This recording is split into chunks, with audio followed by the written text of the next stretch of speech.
সোয়া চাপ। আজকে সোয়া চাপের রেসিপি নিয়ে চলে এসেছি। এর জন্য এটি কড়াইয়ে গরম জল চাপিয়েছি, তার মধ্যে ছোটো বাটির 1 বাটি সোয়াবিন সেদ্ধ করে নেব। সোয়াবিনটা সেদ্ধ হলে ভালো করে জল দিয়ে ধুয়ে নিয়ে মিক্সার গ্রাইন্ডে গুঁড়ো করতে হবে। মিক্সার গ্রাইন্ডারে সোয়াবিনটা গুঁড়ো করে নিয়েছি।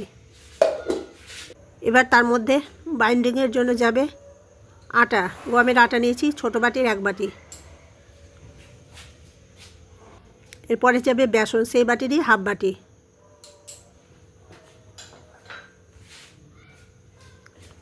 এবার সোয়াবিনের মিশ্রণটা ভালো করে মেখে নিতে হবে।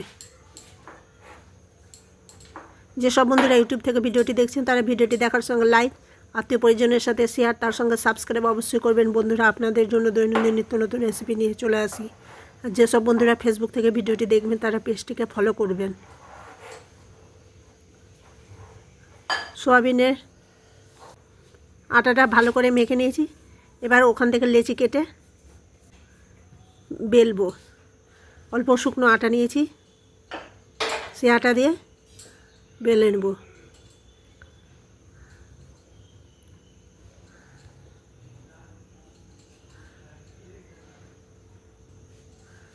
তারপরে সেটিকে চাকুর সাহায্যে কেটে নেব। সাইডের অংশগুলো বাদ দিলাম, সেগুলো দিয়ে আরেকবার বানানো যাবে।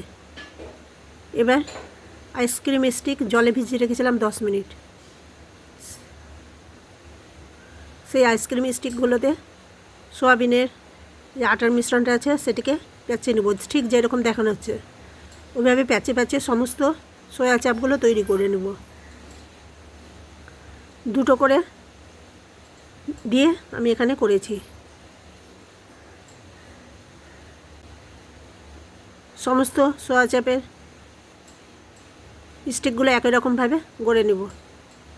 এবার কড়াইয়ে জল গরম করতে দিয়েছি। জলটা গরম হলে তার মধ্যে সোয়া স্টিকগুলো দিয়ে দেব। এবার ভালো করে সেদ্ধ করব।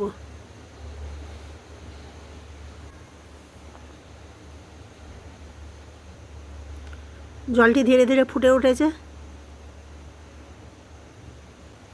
ভালো করে সেদ্ধ করে নেব। মাঝখানে স্প্যাচুলারের সাহায্যে নেড়েও নেব। সুসেদ্ধ হয়েছে কিনা সেটি লক্ষ্য রাখার জন্য স্প্যাচুলারের সাহায্যে দেখছি সোয়া চাপগুলো তৈরি হয়ে গেছে। এইভাবে সোয়া চাপ তৈরি করতে হবে। ভিডিওটি দেখার জন্য অশেষ ধন্যবাদ।